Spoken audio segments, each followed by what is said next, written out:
नमस्कार दोस्तों, आज मैं आपको माँ लक्ष्मी को प्रसन्न करने का एक महा उपाय बताने जा रही हूँ, जिसको करने से आपके पास असीमित धन और सुख समृद्धि प्राप्त हो सकती है।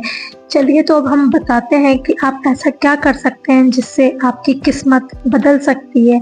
आप धनतेरस पर एक माँ लक्ष्मी की पोटली बनाएं और उसकी पूजा करें। चलिए मैं आपको बताती हूँ कि आप वो पोटली कैसे बना सकते हैं। सबसे पहले मैं आपको धन की पोटली बनाने के लिए जो सामग्री चाहिए होती है वो मैं बताती हूँ। एक लाल कपड़ा या पीला कपड़ा, लाल धागा चाहिए, चावल के दाने कुछ, हल्दी की गांठ 2, थोड़ा साबुत धनिया और थोड़ा गुड़, एक चांदी का सिक्का, या अगर चांदी का सिक्का ना हो तो आप तांबे का सिक्का भी ले सकते हैं, एक कौड़ी या गोमती चक्र, अगर हो सके तो आप दोनों भी ले लीजिए, छोटी इलायची, एक पान का पत्ता और तुलसी का पत्ता, दोनों में से आपके पास जो भी अवेलेबल हो, कपूर और दिया आपके पास दोनों होने चाहिए। तो अब ये आपके पास सामग्री होनी चाहिए आपको धन की पोटली बनाने के लिए। चलिए अब मैं आपको इसकी विधि बताती हूँ कि आप धन की पोटली कैसे बना सकते हैं।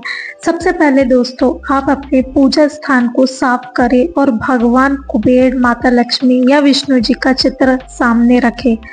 लाल कपड़ा फैलाकर उस पर ये सभी चीजें एक एक करके रखें। पहले चावल, फिर हल्दी, फिर धनिया, फिर गुड़, सिक्का, फिर इलायची और फिर कोड़े रखे।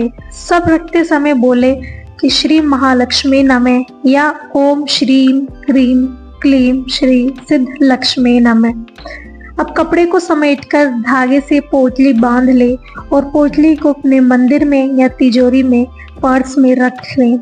आप वहां दीपक जलाएं। उससे पहले माता लक्ष्मी और कुबेर जी की आरती कीजिए और पोटली को अपने सिर पर से 3 बार घुमाएं, जैसे हम नजर उतारते हैं वैसे, और फिर थोड़ी देर मंदिर में रखें और फिर बोले मंत्र ओम श्रीम क्लीम क्लीम श्री सिद्ध लक्ष्मी नमः। आप 11 टाइम्स ये मंत्र बोलें और फिर उसे मंदिर में रख दीजिए। ऐसा करने से दोस्तों आपके पास माँ लक्ष्मी की असीम कृपा बनी रहती है। आपके पास पूरे साल भर धन की वर्षा होती है, माँ लक्ष्मी प्रसन्न होती है। और अगर दोस्तों मान लीजिए अगर आपके पास पुराने साल की पोटली पड़े तो आप उसका क्या करें। सबसे पहले तो आप उस पोटली का सामान, उसमें जो भी कीमती सामान है, जैसे मान लीजिए आपने उसमें चांदी का सिक्का डाला, सोने का सिक्का डाला और पैसे कुछ रखे होंगे, तो आप वो निकाल लीजिए। और उसका बाकी का जो सामान है, जैसे कोड़ियाँ, सुपारी, हल्दी की गांठ, ये सब आप चाहे तो अपने जो आपका मकान है वहां मिट्टी में भी दबा सकते हैं। और अगर आप किराए के मकान में रह रहे हैं तो आप तुलसी के पौधे में दबा दीजिए। ध्यान रखिएगा दोस्तों, आपका जो पिछले साल की पोटली है वो घर से बाहर नहीं जानी चाहिए, क्योंकि वो आपके घर का सामान होता है, आपके घर का धन होता है। तो आप उसे बाहर ना ही प्रवाहित करें, आप घर में ही रखें उसे। आप चाहे तो तुलसी के पौधे भी डाल दीजिए, या अगर आपका खुद का घर है तो आपके खुद के घर में उसी पोटली को मिट्टी में गाड़ दीजिए। तो दोस्तों आपको ये जानकारी कैसी लगी? आप ये रामबाण उपाय जरूर कीजिएगा। माता लक्ष्मी की कृपा आप लोगों पर भी बनी रहेगी। हम सब पर माता लक्ष्मी की कृपा बनी रहे। तो बोलिए जय जय श्री कृष्णा, हर हर महादेव। अगर आपको ये वीडियो अच्छा लगा तो हमारे चैनल को ज्वाइन कीजिएगा और शेयर कीजिएगा।